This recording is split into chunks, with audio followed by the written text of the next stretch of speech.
Contextual presents.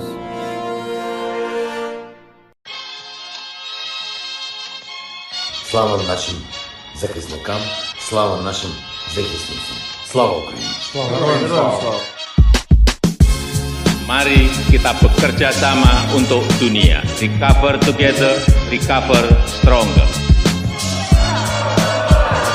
I am a fighter and not a quitter. The world is waking up and change is Selamat coming. datang kembali whether di you podcast like Bebas it or Aktif not. season kedua episode ke-63. Ada gue Raffi, ada Ikhlas, ada Mas Sofwan, dan ada Majid. Dan kali ini kita akan membicarakan Timur Tengah yang sedang ramai karena dalam beberapa hari terakhir ya, dua negara yang sebenarnya hubungannya nggak terlalu hangat ya. Ada Saudi dan Iran. Ini kabarnya mereka kedua negara tersebut sedang melakukan normalisasi ya dan membuka kedutaan di masing-masing negara, walaupun ini masih tahap awal gitu sebenarnya. Dan kita akan ngebahas itu karena banyak banget yang harus di-unpack. Kita akan ngebahas soal hubungan dari kedua negara itu sendiri yang walaupun memang pemutusan hubungannya itu baru di 2016 ya, tapi kan ada banyak juga yang harus di-unpack dari kedua negara tersebut ya hubungannya. Terutama juga dari segi identitas, ada Sunni dan Syiah juga gitu. Dan di regional kita juga bakal ngomongin karena ada perang proksi di Yaman, ada hubungan sama Israel juga, dan yang menarik juga karena normalisasi ini dibantu juga oleh China. Yang menarik juga untuk dibicarakan karena dalam konteks juga banyak yang bilang bahwa Amerika sudah mengurangi presence-nya gitu. Jadi banyak yang bakal kita unpack di episode kali ini. Tapi sebelumnya buat yang mau dengerin diskusi-diskusi lain kita soal hubungan internasional, boleh follow podcast ini, Podcast Bebas Aktif. Kita tayang seminggu sekali. Follow juga sosial media kita di @contextualcom di Instagram dan di Twitter. Dan ada yang baru kan, kelas dari Kontekstual. Kita hadir di mana? Yoi, kita juga hadir di TikTok. Jadi kita mulai Akhirnya. merambah ke gen apa kalau sekarang? Gen yang paling muda lah pokoknya. Gen apa? Lebih muda lagi. Oke, jadi jangan lupa di follow @kontekstualcom juga ya di TikTok. Yoi, betul sekali. Yap. Di follow. Oke, kita mulai aja pembahasan yang bakal pack banget nih. Tapi kita mulai dulu dengan background-nya dulu, kelas. Seperti biasa. Apa yang melatar belakangi normalisasi ini, kelas? Dan kenapa harus sekarang gitu? Oke, ya. Jadi mungkin before we get to there, kita juga harus tahu sebelumnya kenapa keduanya nggak akur gitu kan istilahnya. Nah, yang ini owes to a variety of factors gitu, karena itu nggak bisa cuman di single out ke salah satu faktor aja, tapi ya yang prominent yang banyak dibahas itu gimana ya dua negara ini kan notabene merupakan saingan ya power regional di Timur Tengah gitu, antara Iran dan Arab Saudi itu berebut pengaruh. Itu mempengaruhi negara-negara yang lain di sekitar yang lebih kecil ya, Suriah, Lebanon, Yaman, dan segala macam. Itu ada aliansi-aliansi regionalnya yang seringkali itu ya head to head gitu kan dalam banyak isu, dan sering terjadi small incidents ataupun bigger incidents juga gitu antara keduanya. Dan selain itu apa perbedaan juga di antara keduanya yang stark itu adalah perbedaan identitas gitu kan, identitas dalam hal terutama dalam hal agama ya, meskipun dalam hal lain juga yakni perbedaan. Meskipun dua-duanya yang mengklaim sebagai Islam, tapi kan ada perbedaan antara yang satunya itu Sunni, sementara yang satunya lagi itu Syiah gitu ya. Kita tidak memperdebatkan apakah Syiah Islam atau bukan di sini, tapi intinya kayak gitu ya. Oke. Jadi Oke. ada perbedaan itu, dan perbedaan itu yang meruncing selama beberapa dekade terakhir hingga kalau dalam konteks diplomatik ya itu pemutusnya dulu karena ya salah satu pendakwah Syiah gitulah di Arab Saudi itu dieksekusi, terus kemudian kedubes Saudi di Teheran itu dibakar gitu kan. Jadi ya udahlah diputusin kerjasama hubungan diplomatik di antara keduanya. Yang sebelumnya juga udah nggak baik, tapi namanya pemutusan hubungan diplomatik ya itu berarti udah final touch gitulah dari keburuk-buruknya hubungan antara kedua negara ini. Ya, tapi sebenarnya penting untuk dicatat bahwa faktor perbedaan identitas agama ini kan sebenarnya sudah berabad-abad ada gitu, tapi kemudian jadi konflik ya karena ada konteks khusus Nah, ya itu pada dia. periode modern gitu ya. Kalau kita perhatikan, kenapa kemudian Iran dan Arab Saudi keduanya menjadi kekuatan yang bersaing ya di Timur Tengah? Konteks yang saya kira paling relevan untuk dilihat adalah revolusi Islam Iran ya tahun 1979. Pemerintah Iran yang pro Amerika, sama-sama pro Amerika dulu, ya kan, Iya, Reza iya. Pahlavi sama geng penguasa Teluk itu ya satu front gitu karena sama-sama di blok Barat. Tapi Hmm. kemudian setelah terjadi revolusi Islam Iran, dan revolusi Islam Iran itu kan tidak berhenti di situ gitu ya. Ada kekhawatiran bahwa revolusi Iran ini akan menyebar ke mana-mana. Hmm. Yang ini kemudian nanti akan memicu perang Teluk pertama ya, dan kemudian perang Teluk kedua kan. Jadi singkat cerita, revolusi Islam Iran ini kan memunculkan kekhawatiran pada kerajaan-kerajaan di Teluk karena mereka mengkhawatirkan revolusinya menyebar. Kenapa mereka khawatir? Pertama, gagasan anti monarkinya. Kedua, mereka punya substantial Syiah population yang bisa menjadi jalur penyebaran gagasan revolusi Iran ini. Nah, selama beberapa tahun, beberapa dekade, stabilitasnya relatif terjaga setelah perang-perang Teluk itu Hmm. karena ada Irak ya, yang jadi buffer. Hmm. Jadi Irak walaupun dia ribut juga sama negara-negara Teluk, tapi dia jadi buffer penting antara Iran dengan wilayah Teluk itu ya, karena dia menjaga komunitas Syiah itu terkendali di wilayah Irak itu, gitu ya. Hmm. Dengan kebijakan tangan besinya si Saddam Hussein tadi yang gagasan Iya, iya. Baasnya itu. Nah, Ya. tapi ini kemudian mulai kacau ketika Amerika Serikat menyerang Irak, Persis 20 tahun lalu ya. ya kan? 2003 pasca peristiwa 11 September, Saddam Hussein jatuh, ya. Saddam Hussein jatuh, kotak Pandoranya terbuka. Kemudian kondisi demografis di Irak itu kan ada banyak komunitas Syiah juga, secara jumlah mereka lebih banyak, ya. Sehingga kemudian mereka menjadi kekuatan politik yang cukup kuat gitu ya di Irak. Kalau Irak yang tadinya jadi buffer untuk mencegah masuknya Iran, ke pengaruh Iran ke wilayah yang sampai ke negara-negara Teluk, ini kan nggak punya buffer lagi. Yang Hmm. ada malah jaringan Syiah lebih kuat di Iran, lebih kuat di Irak, ya kan? Jadi negara-negara Teluk merasa lebih terancam. Hmm. Perasaan terancam ini meningkat lagi ketika terjadi Arab Spring. Loh, ternyata pemerintah yang berkuasa lama bisa pada jatuh juga dengan ancaman domestik. Iya. Yang punya kapasitas untuk memobilisasi ancaman domestik siapa? Satu adalah gerakan-gerakan Islam seperti Ikhwan yang kemudian dihabisi di Mesir dan di negara-negara Teluk ya. Kedua adalah jaringan Syiah, gitu ya, yang Hmm. populasinya juga substansial di negara-negara Teluk ini. Nah, kalau di kajian HI kan kita paham ya, mainstream view-nya itu kan kita nggak bisa mengandalkan orang untuk menjamin keamanan Iya. kita, gitu kan. Jadi kalau mau damai harus siap perang. Jadi ya, kalau begitu bagaimana caranya supaya kita bisa proaktif ya. Makanya ini kemudian para penguasa Teluk yang merasa terancam begitu kemudian melakukan aktivitas secara proaktif untuk survival dari rezimnya kan, dari survival dari negaranya. Caranya bagaimana? Ya caranya kemudian sebisa mungkin membatasi pengaruh Iran.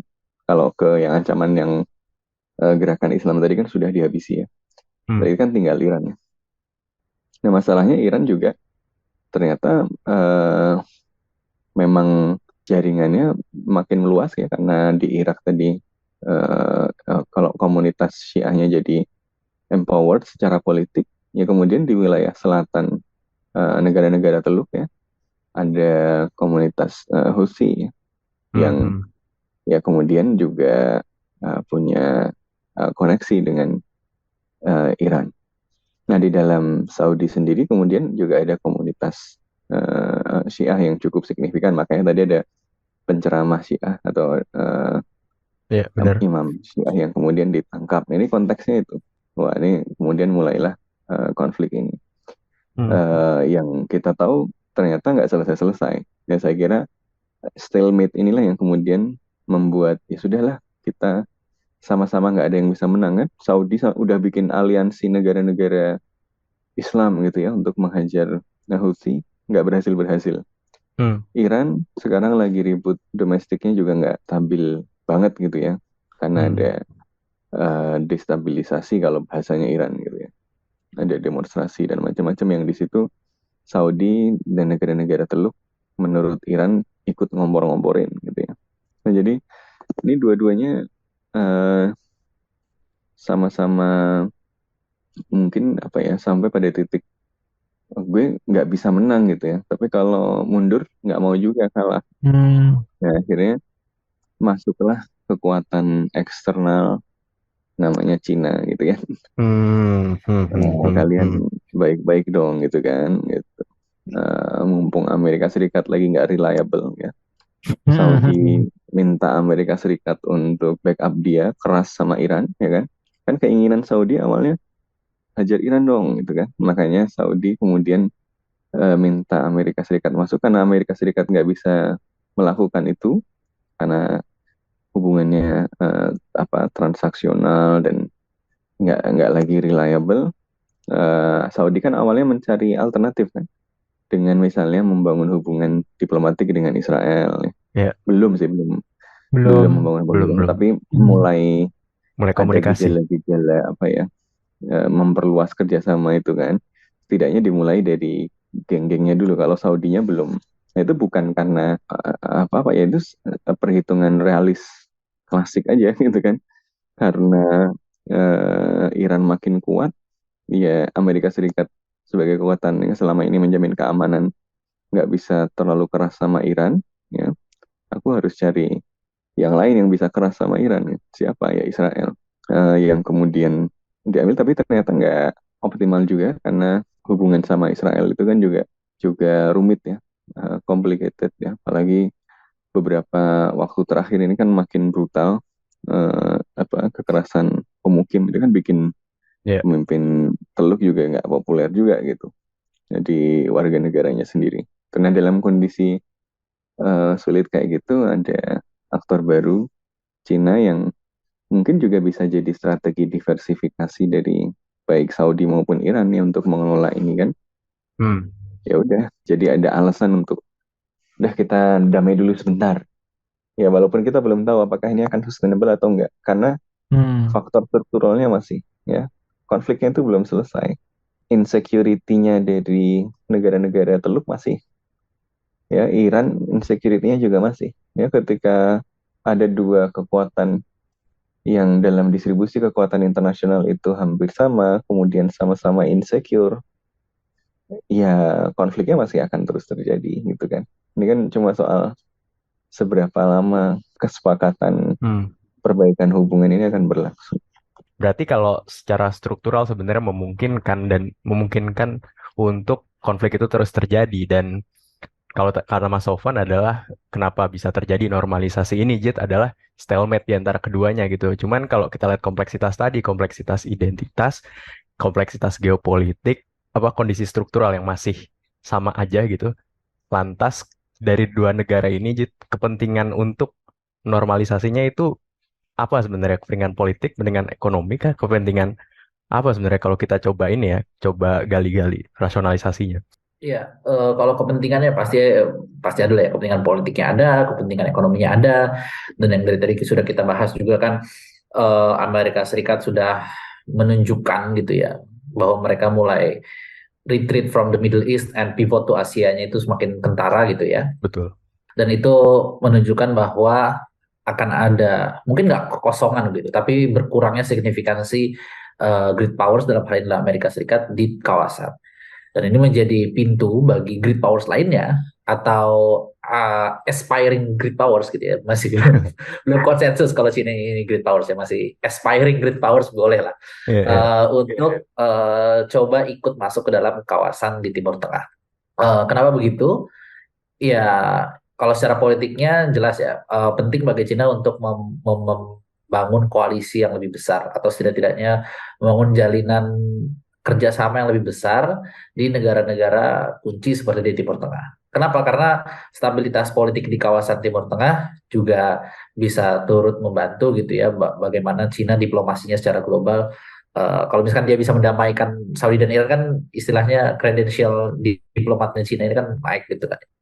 Oh kita bisa loh nih damaiin dua negara yang selama ini bertarung gitu kan. Bahkan yang mendamaikan ini Cina loh gitu kan. Makanya ada jokesnya kan ini negara komunis mendamaikan Wahabi sama Syiah gitu kan. Ya negara komunis mendamaikan Wahabi sama Syiah.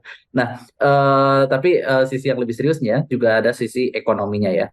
Cina ini kan memang dia salah satu negara yang cukup punya fragility dalam hal energi. Cina ini kan dia relies on import untuk oil dan sumber energi lainnya lah, khususnya juga minyak. Dan mendamaikan Saudi dan Iran itu kan bisa menciptakan pertama akses yang lebih mudah terhadap sumber daya minyak, gas, kemudian juga harga minyak bisa ikut turun. Kan terbukti ya setelah perayaan ini kalau nggak salah harga minyak turun cukup Oh iya signifikan. ya. Terendah sejak 2020 atau 2021 gitu. Sejak COVID awal tuh kan memang jatuh tuh kan, terus habis itu kan naik lagi. Ini kalau nggak salah terendah setelah itu. Dan artinya bisa mengamankan juga pasokan energi kalau misalkan dia bisa bangun kerjasama yang lebih kuat dengan Saudi maupun dengan Iran. Karena memang selama ini kan Cina punya hubungan yang cukup erat gitu ya dengan Iran. Dan dia mau bangun juga hubungan yang erat itu juga dengan Saudi. Karena ya bagaimanapun Saudi dan Iran ini kan dua kekuatan utama di wilayah Timur Tengah ya. Regional powernya Timur Tengah itu kan Saudi sama Iran. Dan mereka selama ini kan saling balancing lah kalau kita pakai termnya realis itu satu sama lain. Dan punya proxy war juga kan di mana di Yaman gitu kan. Dan itu kalau misalkan Saudi dan Iran ini bisa berdamai, potensi untuk mendamaikan Yaman itu jadi lebih besar. Karena kemarin kan ada yang komentar juga ya, kalau cuma mendamaikan Saudi sama Iran tuh nggak keren. Yang lebih keren tuh kalau bisa mendamaikan Yaman. Justru kalau misalkan Saudi dan Irannya sudah damai dulu, konflik di Yaman bisa ikut diredam karena baik pihak koalisi pemerintah maupun oposisinya di Yaman itu disponsori baik oleh Saudi dan Iran. Kalau dari sisi kepentingannya apa? Itu tadi kepentingan politik, stabilitas Timur Tengah itu lebih bagus, akan jadi iklim yang bagus juga karena selama ini kan karena kan sejauh ini kan konflik itu kan tidak bagus untuk bisnis juga ya. Di sisi lain juga ekonominya ada tadi karena China relies on oil dan gas dari Timur Tengah. Dan itu yang membuat kenapa Cina sepertinya punya willingness untuk mendamaikan Saudi dan Iran. Selain juga Cina kan selama ini sudah influence-nya ibaratnya sudah cukup lah, sudah cukup mengakar, sudah cukup kuat di Asia Selatan, Asia Tenggara, di Afrika. Nah, bridge-nya itu kan bahkan to some extent ke Eropa juga, bridging-nya itu kan di Timur Tengah yang selama ini Cina masih belum punya terlalu banyak pengaruh. Nah, kalau misalkan dia bisa masuk juga, peluangnya ada. Amerika Serikat mundur dari Afghanistan, kemudian juga hubungannya Saudi dengan Amerika Serikat juga agak merenggang begitu ya, karena kan MBS sama Amerika kan agak-agak kurang cocok gitu. Nah, itu kan seperti membuka window of opportunity bagi Cina untuk masuk ke Timur Tengah untuk memperluas pengaruhnya juga sebagai tadi aspiring great powers. Gue mungkin belum ke Cina-Cina dulu ya, karena gue sebenarnya melihatnya agak berbeda dikit. Tapi kalau bisa gue tambahin dari Mas Sofwan tadi, selain bahwa ini stalemate, gue cukup setuju sama itu. Tapi juga di sisi yang lain gue ngeliat kayak ini agak exchange of threats gitu loh. Kalau menurut gue ya, gue nggak tahu istilah dari mana tuh bikin-bikin. Kita lihat nih, analisis gue aja ya. Kayaknya nih, ya kan yang pasti kalau ada gerakan yang sekarang kan Israel dia mendamaikan dengan negara-negara Arab lainnya, termasuk Saudi, yang itu merupakan gerakan yang jelas mengancam Iran dong. Nah, itu dalam satu sisi. Nah, terus di sisi yang lain, Iran juga berpotensi untuk menjadi semakin mengancam gitu kan, selain kapabilitas militer, tapi juga more crucially nuklir gitu kan. Nah, itu karena belum terikat gitu. Dan sebenarnya kalau apapun yang terjadi juga, yang bakal kena pertama tuh Saudi gitu loh, bukan Israel ya. Sorry banget nih, tapi kayak kalau berdamai Israel sama Saudi, terus bersatu melawan Iran, kalau Iran mau nyerang yang mana dulu pasti yang kena Saudi gitu. Jadi Saudi yang oleh secure, Israel apakah bisa ngasih garansi keamanan ke Saudi? Enggak juga. AS semakin enggak juga sekarang gitu. Jadi yang paling bisa garansi keamanan justru siapa adalah dari ketidakadaan serangan dari Iran itu sendiri kan. Jadi Hmm. menurut gue ya mungkin mereka coba take a step back terus keduanya dan kayak cari tahu aja kira-kira apa yang in both interest jadinya Saudi nggak jadi koalisi sama Israel dan ikut semakin encircle Iran dan di satu sisi yang lain juga Iran ya akan less hostile ke Saudi dan yang penting itu menurut gue dalam hal ini MBS tuh juga nekanin kalau eh, ini syaratnya berlaku ketika Iran nggak punya nuklir gitu. Jadi ketika Iran punya nuklir, the deal is off the table gitu. Jadi in a way, in the most profound way ya menurut gue ini guaranteeing security dari kedua negara itu, at least in the short term ya. Menarik.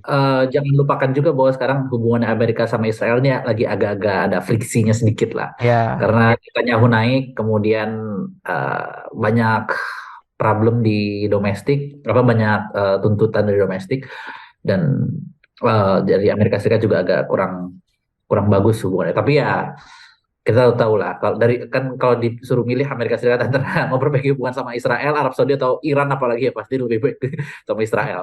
Easy. Ya, Tapi ya, ini ya. kasarnya ya daripada lu minta orang lain bantuin lo, mending ya udah orang yang lo berlawanan aja gitu, jadi damai dulu gitu, nggak perlu Hmm. ribet-ribet cari backingan lain for Menarik, now. menarik. Ya, ini kan diversifikasi cara mengamankan ya, karena udah dicoba Amerika Serikat nggak reliable, Iya kan bikin bener tuh. aliansi baru agak repot ya kan. Kan Mm. ya coba aja. Tapi menurut gue Trial and nggak error dibuang aja. juga semuanya. Ya, ini semua kartunya ditaruh aja gitu. Oh Dan iya. nanti dilihat sejauh mana misalnya ini bekerja. Oh ternyata Iran mau dan seberapa lama gitu kan.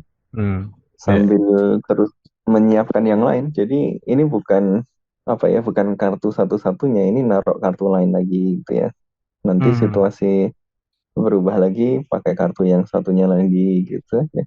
Nah, sekarang kita geser ke regional ya, karena gue mau ke Israel dulu karena lu tadi sebutin juga kelas soal Israel dan dalam kurun waktu ya semenjak Donald Trump Abraham Accords itulah ke negara-negara Arab tuh udah mulai menormalisasi hubungan dengan Israel ya, walaupun Saudi belum secara resmi menormalisasi, tapi ya beberapa laporan juga bilang kalau udah ada komunikasi di bawah tanah lah antara Israel dengan Saudi gitu. Dan semua ini disatukan oleh satu musuh yaitu Iran gitu. Dan ternyata sekarang Iran dan Saudinya menormalisasi hubungan gitu. Jadi hubungan semua ini, dinamika semua ini dengan Iran dan Israel dengan Saudi ini bakal gimana bentuknya setelah Arab Saudi memulai normalisasi dengan Iran ya. Walaupun ini masih mencoba mengeluarkan banyak kartu ya, belum belum tahu sustainable apa enggak ya.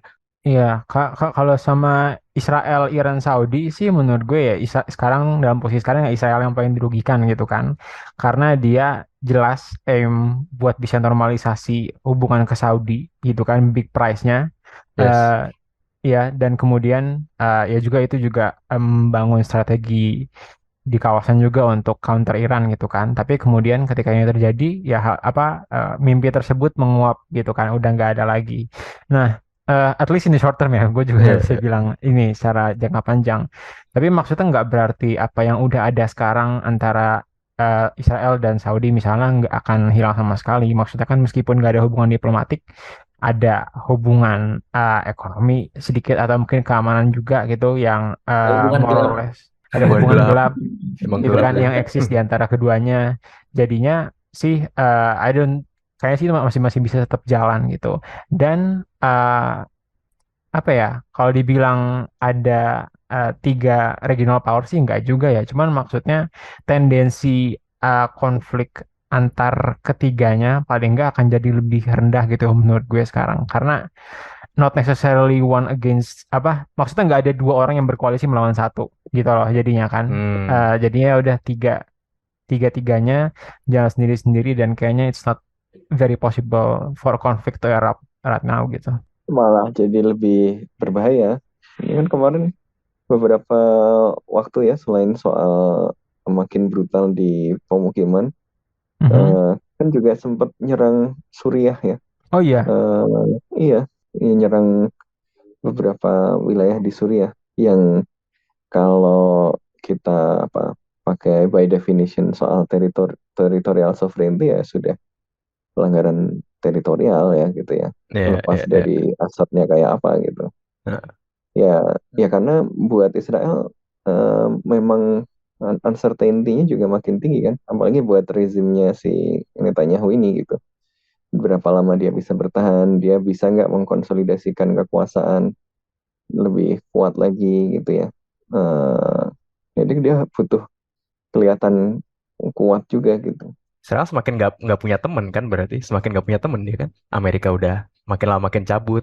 Makanya cari temen di Timur Tengah sama cari temen di itu kan, jadi timur ke Asia Tenggara tuh. Itu siapa? Cari teman dengan cari perhatian. Ya jadi belum tentu juga makin damai gitu loh, justru dengan situasi Iran sama Saudi memperbaiki hubungan, ya Israel berkepentingan untuk membuat itu nggak sustainable gitu. Cara membuatnya nggak sustainable bagaimana? Ya bikin ribut. Ya, ya, ya. Dan salah satu hotspot di Timur Tengah dan salah satu tempat perang proksi yang tadi udah disebut juga adalah di Yaman gitu. Dan tadi lu udah bilang Jit kalau mau mendamaikan Yaman ya kita damaikan dulu ini Iran dan Arab Saudi gitu. Berarti prospeknya di Yaman semakin bagus berarti dengan perkembangan terakhir ini. Ya kalau misalkan Saudi sama Iran benar-benar bisa berdamai begitu ya kan, ini kan masih tahap awal begitu ya. Ini kan belum bisa kita bilang Masih PDKT nih udah kalau bisa dibilang. Ya, ya, ya. bukan PDKT, ini sebenarnya CLBK lah. Kan dulu Oh baik-baik iya, aja iya, iya. sebenarnya. Ya benar-benar juga, benar juga. Karena lagi CLBK ini berdua, apakah mereka bisa komitmen untuk melanjutkan ke jenjang yang lebih serius? Itu apa jenjang yang lebih serius? Aduh. iya, jenjang lebih serius maksudnya hubungan diplomatik yang lebih Oh iya, serius kan, iya. caranya akan membuka kedutaan besar kan. Hubungan diplomatik kan nggak bisa cuma saling buka kedutaan besar aja kan, nanti ada Ini baru jadian pertukaran berarti ya? apa. Baru Iya, baru jadian balik. Aduh. Ya kalau itu bisa, kemungkinan Yaman didamaikan akan lebih besar. Kenapa? Karena yang sponsor di belakang koalisi pemerintah dan sponsor di belakang oposisinya pemerintah Yaman sudah damai. Jadi semakin berkurang alasan buat mereka ini untuk semakin berperang. Oke lah, urusan politik domestik pasti ada, itu ya, pertarungan politik domestik ada. Tapi kan kalau misalnya sponsornya nggak ada kan, ya mereka susah juga kan. Yaman itu kan bukan negara yang kaya juga. Di antara negara-negara Arab, dia hampir nggak punya minyak kalau nggak salah ya. Jadi negaranya masih miskin juga. Nggak seperti negara-negara Arab lainnya yang sudah punya visi untuk membangun wisata modern apa segala macam. Yaman kan enggak. Dan itu yang semakin berkurang juga alasan bagi domestiknya Yaman untuk saling berperang terus-menerus. Kecuali kalau misalkan ada sponsor baru gitu kan yang bisa sponsorin perangnya. Karena bagaimanapun perang itu kan butuh duit. Ya, ya, ya, ya. Dan sebenarnya soal proksi ini nggak cuma di Yaman gitu kelas, karena ada beberapa hotspot lain di mana kedua Iya. negara ini sempat emang lagi berseteru gitu, dan Iran juga terkenal dengan banyak proksinya juga, Hizbullah dan lain-lain. Itu gimana nasib ke Iya. depannya dengan normalisasi ini? Mereka bakal ditarik kah, atau kan mereka udah ngorbanin segala macam ya? Iya, iya. Ada hal yang lebih lanjutnya lagi bahwa di internalnya Iran ya, domestiknya Iran juga harus kita lihat. Domestiknya Iran kan juga tadi udah Iya. disebut secara brief, ada pertarungan sesama Betul. di dalam secara politiknya. Apalagi yang meletup waktu itu kan insiden hijab. Ya, Mahsa Amini. Kemudian juga ada semakin menguatnya ketegangan antara generasi tua dengan generasi muda. Kaum muda dan kaum tua gitu kan ya, kalau jadi kita dulu.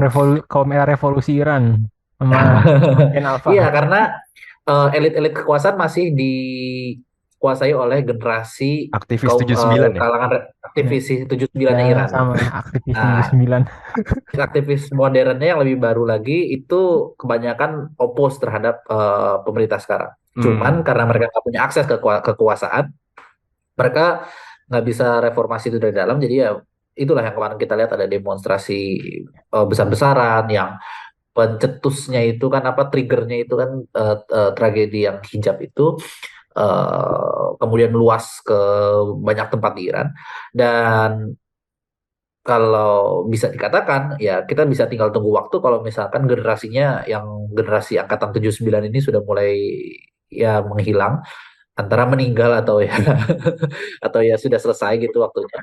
Heeh. Akan digantikan kan pasti generasi baru dan generasi baru banyak di antara mereka yang tidak suka dengan gaya berpolitiknya generasi lama. Nah, kalau generasi baru ini mau terus melanjutkan hubungan dengan Saudi, satu, atau yang kedua dia justru ngambil sikap yang lebih radikal dari yang lama. Nah, itu kan kita masih belum terlihat. Meski kecenderungannya adalah lebih pragmatis generasi yang barunya ini. Oke, ya ya itu kan tadi sangat long term ya. Tapi kalau balik ke proxy sih menurut gue kita bisa lihat kayak ada beberapa cukup banyak ya kayak beberapa proxy Iran gitu ataupun mungkin yang affiliated sama Saudi juga yang welcome perdamaian ini gitu kan kayak Hizbullah terus Hamas bahkan katanya juga memberikan pernyataan Oh gitu. iya. Ya, jadi kayak intinya ya udah welcoming the deal lah antara dua ini. eh jadi apa ya? Tapi menurut gue dalam memahami proxy itu kan kita kalau mengira proxy itu oh ya proxy itu benar-benar perpanjangan tangan doang gitu Iya. dari Iran atau dari Saudi. Padahal menurut gue ya ada mix ya. Tentu ada yang emang perpanjangan tangan dari Arab Saudi dari Saudi dan Iran gitu. Dan mereka berdua yang pasti memberikan lifeline penting buat setiap proxy itu secara dana, secara senjata, dan dukungan in general. Tapi nggak berarti ada di antara proxy ini yang mereka punya agensi sendiri gitu kan, alias mereka juga bisa bertindak sendiri. Nah, eh kayak tentu kalau kalau di Yaman gitu, semua orang juga bilang ya prospeknya akan lebih baik dengan perdamaian ini harusnya karena ya udah nggak ada willingness dari proxy masing-masing itu untuk mendorong untuk terus bertempur gitu kan. Jadi meskipun ada kelompok yang di dalam Yaman misalnya berkepentingan untuk kembali mendapatkan kekuasaan atau yang lainnya dan I assume ada, cuman kayaknya ya nggak akan dampaknya nggak akan devastating gitu loh, atau nggak akan memberikan dampak besar. Begitu juga di beberapa apa namanya proxy lainnya, tapi mungkin ada juga yang lebih unpredictable kayak di Suriah gitu kan. Tentu Bashar al-Assad ya kita bilang biasanya proksinya Iran, tapi of course he is his own man juga gitu. Pasti dia ada kepentingannya sendiri ditambah dengan kelompok-kelompok lain di dalam Suriah yang masih banyak yang mungkin lebih damai, tapi honestly kita masih nggak tahu arahnya bakal kemana gitu. Jadi generally more peaceful, hopefully, tapi secara lebih dekat kita belum tahu. Jadi kenapa mau jadi proxy kan ya karena ada alasan yang awalnya juga kan gitu, ada konteks domestiknya masing-masing sendiri juga. Jadi konflik di Yaman predates dukungan dari masing-masing Saudi atau Iran gitu. Jadi ya selama masalah itu belum selesai ya masih ada kecenderungan konfliknya juga gitu kan, bahwa kemudian sumber dayanya jadi relatif lebih terbatas iya gitu, bahwa kemungkinan sponsornya bisa mendorong untuk damai ya ada juga gitu, tapi ya tadi yang dibilang ikhlas ya mereka punya agensi gitu. Dan ada masalah yang harus dipahami, masalah yang spesifik di Yaman itu sendiri gitu kan. Tapi ya tentu berkurangnya satu faktor itu kan one less problem kan. Yes, one less problem itu ya one less problem. Mendingan dulu Mas sudah pernah ngutip Ariana Grande loh Mas. Oh iya. Ya ini kita callback lagi. Mas Sofwan mengutip Ariana Grande lagi. Apalagi ya yang bisa dikutip apa dong selain itu yang one less problem? Ada yang mirip-mirip nggak? Nggak tahu, mungkin lagu-lagu yang generasi Mas Sofwan mungkin ya. Bimbo mungkin ya. Nanti dicari lagi Mas ya. Ada sejarah panjang terbentang nih. Kalau itu ini apa banyak yang cinta damai gitu, tapi perang semakin ramai. Banyak yang cinta damai. Kasih Daria. Kasih dari ya. Ya, ya, ya, ya. Oke, sampai lupa gue udah tadi ngomongin apa. Oke, Eh, tadi soal Yaman gitu. Cuman gue sebelum gue ngomongin ini ya Cina dan Amerika, satu aspek yang menurut gue penting juga untuk agak kita bahas lebih lanjut adalah soal nuklir. Tadi lu sempat singgung sedikit gitu soal soal Saudi tetap menekankan pentingnya Iran tuh supaya nggak punya senjata nuklir gitu. Nah terus dengan normalisasi ini, apakah Iran akan dalam tanda kutip nurut dengan hal itu dan akhirnya JCPOA mungkin punya prospek akhirnya lebih punya prospek lagi gitu atau gimana ya? Nah, ya, eh kalau kalau kalau gue baca-baca sih kayak orang banyak mengistilahkannya ini perdamaian ini kan sebagai giving a lifeline to JCPOA gitu kan, alias masih ada waktu untuk ngejarnya gitu kan, karena sebelumnya orang ngeliat JCPOA ya udah hopeless gitu sampai 2023 ini belum ada Iya. terobosan apa-apa padahal udah dari lama gitu kan bahasannya, dan orang maksudnya semua orang di luar Timur Tengah itu dari Barat dari Eropa segala macam semakin skeptis, tapi ternyata ada terobosan ini gitu kan yang dalam jangka pendek menurut gue ya tentu nggak akan apa ya, maksudnya Iran nggak akan tiba-tiba acquire nuclear power, eh mungkin ya akan tetap maintain something in between kan, kayak apa namanya, tingkat purifikasi atau apa ya, tingkat konsentrasi nuklir kan harus sampai titik tertentu biar bisa Iya. jadi senjata, Hmm. dan dia mungkin belum akan sampai tapi yang nggak tahu jauh-jauh banget juga gitu kayak sekarang kondisinya. eh dan ini sih sebenarnya sesuatu yang positif ya menurut gue kalau buat negara, kalau dari perspektif negara barat, tapi juga more general ya, karena kalau gue sih nggak pengen nambah proliferasi nuklir ya, jadinya sebenarnya hal tersebut attainable, dan Iran nggak yang hellbent on gaining nuklir kayak Korea Utara, dan sebenarnya itu bahwa nuklir itu ya salah satu option aja, sesuatu bargaining chip yang kalau ya with the right price bisa Mhm. ditawar gitu, bisa nggak dikejar sama Iran. Ya, tapi skenario-nya kalau Iran punya senjata nuklir, Arab Saudi kemungkinan besar dia akan bikin juga senjata nuklir. Ini Iya, seperti di aduh, India Pakistan. Karena ketika dua negara yang tetangga yang saling saingan, kalau satu punya nuklir, Pakistan punya nuklir, India juga harus punya nuklir. Dan iya, eh, itu mekanismenya kurang lebih seperti itu juga. Dan makanya Iran sama Saudi bakal itu. Kalau Iran punya nuklir, kemungkinan besar Saudi bakal punya nuklir juga, dan itu juga bakal disupport. Setidaknya mereka punya hulu ledak yang sama. Banyak yang bilang bahwa ini adalah semacam apa ya, poin untuk Cina dengan berhasil mendamaikan kedua belah pihak gitu Ya, Saudi dan Iran gitu. Kalau kita bisa ngomong ini adalah kemenangan untuk Cina, apakah ini kekalahan dalam tanda kutip untuk Amerika gitu?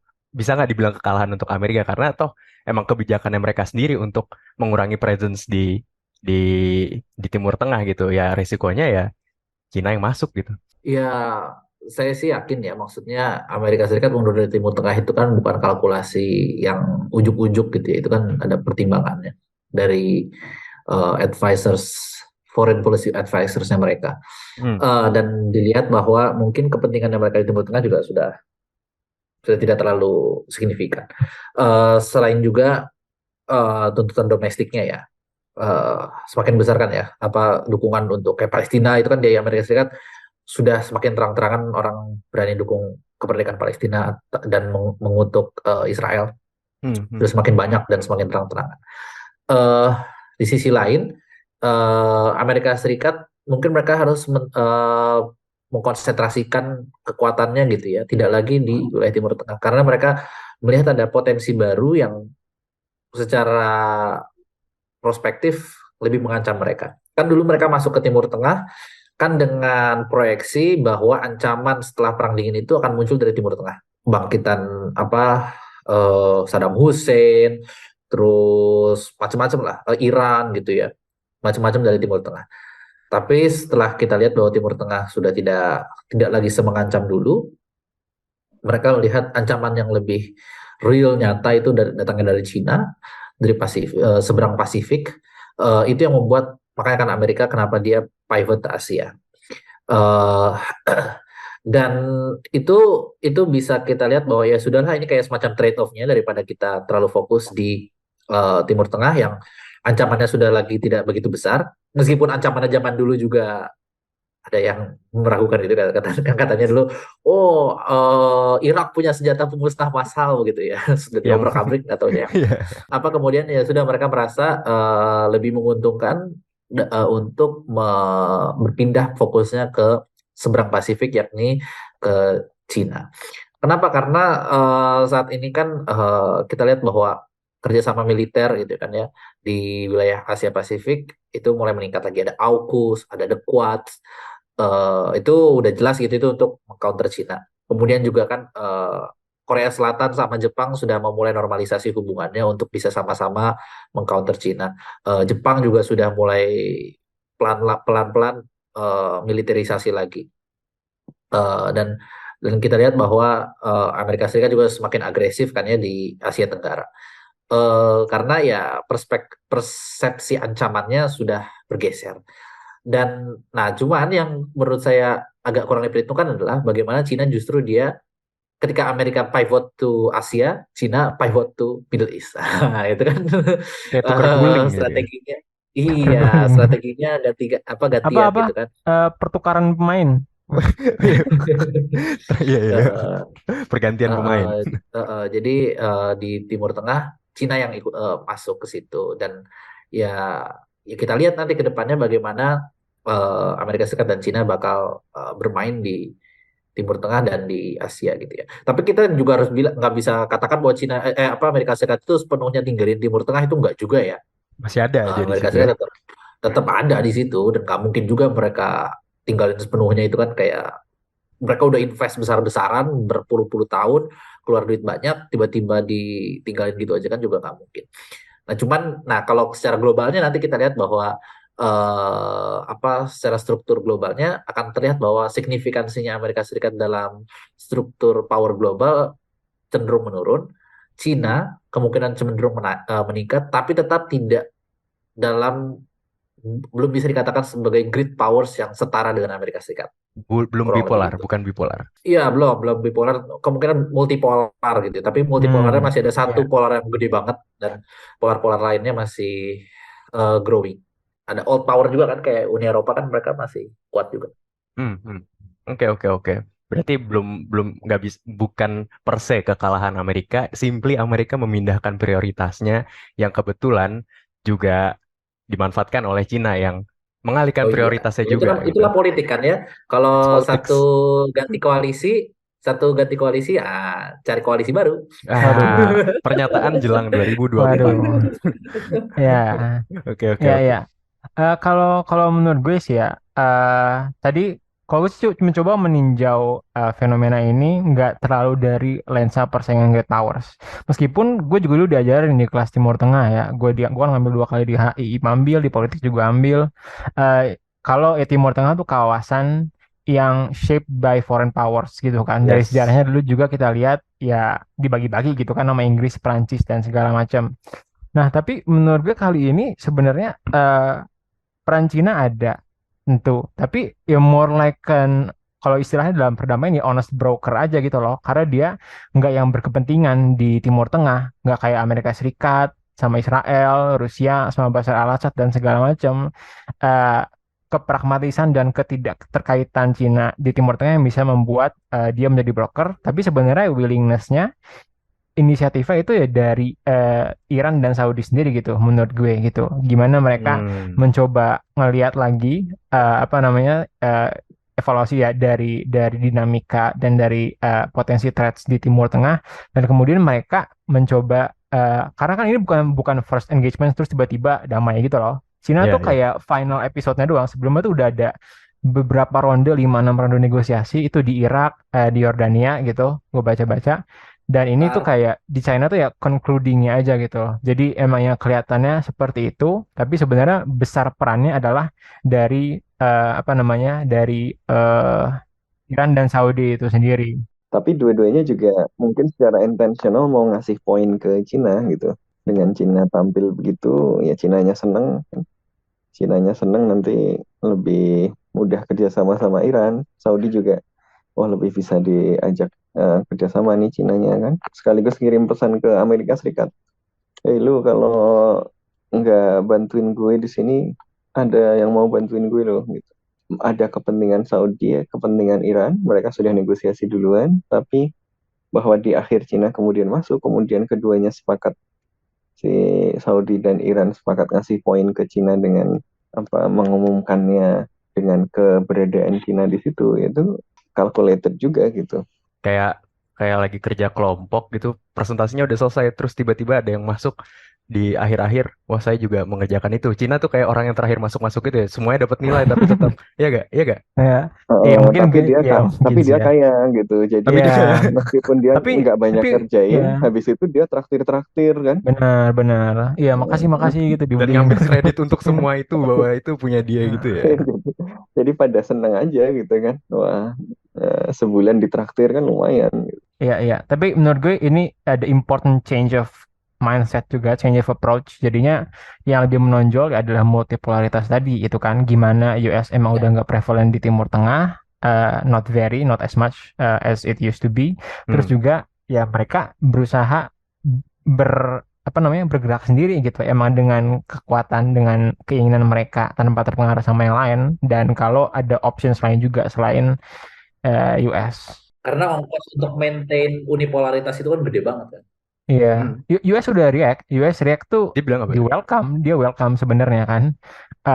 Dan meskipun kalau orang bilang ya bertanya-tanya apakah ini berarti semakin sedikitnya influence US di Timur Tengah, tapi ya menurut gue ya buat apa juga gitu kan, emang udah tracknya tuh mau mundur di Timur Tengah. Kepentingan US di Timur Tengah tuh Israel doang gitu loh. Kalau kita lihat ke depan misalnya semakin kurang reliant sama oil ya, berarti interestnya kan kayak Israel doang gitu, dan itu pun juga kayak agak ya makin kompleks lah makin ke sini. Tapi mungkin kalau dibilang semakin nggak penting, nggak juga ya. Maksudnya bahkan dalam konteks misalnya saingan sama Cina, kan Cina sangat akan rely energi ke Timur Tengah gitu kan. Kalau Amerika Serikat nggak punya kontrol di situ, ya dia Iya, iya.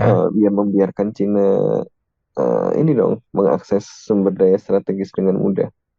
Benar-benar. Dan tentu saja juga susah untuk keluar ya. Maksudnya Amerika Serikat betul punya sumber daya alam sendiri, punya minyak sendiri dan seterusnya, tapi Timur Tengah itu tetap pusat sumber daya energi yang sangat penting gitu ya. Jadi bukan Amerika Serikat tidak menganggap Timur Tengah nggak penting lagi, gitu, tapi dia urusannya makin banyak dan resource-nya terbatas.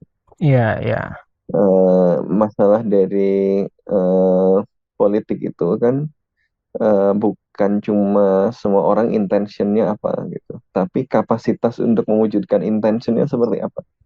Ya kalau bisa Ya. Amerika Serikat ya pengen tetap present di mana-mana gitu. Tapi Benar. kalau Terbatas. Ongkosnya terlalu kemudian besar. portnya banyak banget, ya dia harus bagi-bagi resource gitu kan. Jadi problemnya kalau menurut gue ya bukan Timur Tengah jadi makin nggak penting gitu. Problemnya adalah ya Amerika Serikat resource-nya makin terbatas gitu ya. Dan frontnya makin banyak. Dan dia harus milih.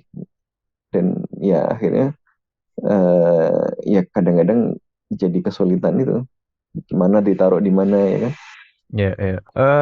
Udah sejam kita ngomong, selalu nggak berasa ya kalau ngomongin Timur Tengah karena Iya. karena karena di episode terakhir yang ada Majid menutup episode dengan bernyanyi. Sekarang gue mau nanya lu lagi, Jid, tapi nggak usah nyanyi, nggak usah. We've had Nyanyi enough. dong.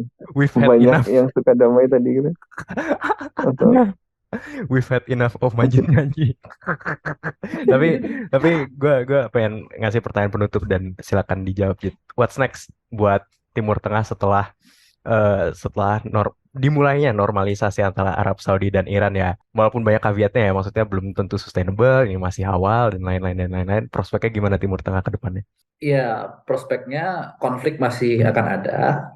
Ya, kayak konflik Suriah, konflik Yaman masih ada, baranya kan masih ada. Ini kan kita bukan melihat bahwa ketika mereka berdamai udah damai sepenuh-penuhnya gitu. Enggak, maksudnya itu pasti masih ada, bara-baranya itu masih ada. Cuman baranya sekarang kita simpan dalam sekam dulu. Ya, namanya bara disimpan dalam sekam itu nanti akan membakar di satu hari, dan kita nggak tahu apakah mereka punya preventive actionnya untuk mencegah baranya itu kembali membesar, ya, atau mereka ya sudah, mereka taruh dulu di balik sekam biar sekarang terlihat nggak ada apa-apa, Ya biar generasi selanjutnya lah, yang generasi milenialnya mereka lah yang menyelesaikan nanti. Luar biasa. Perdamaian, perdamaian, perdamaian. Banyak yang cinta damai, tapi perang makin ramai. Banyak yang cinta damai, tapi perang makin ramai. Bingung, bingung ku memikir.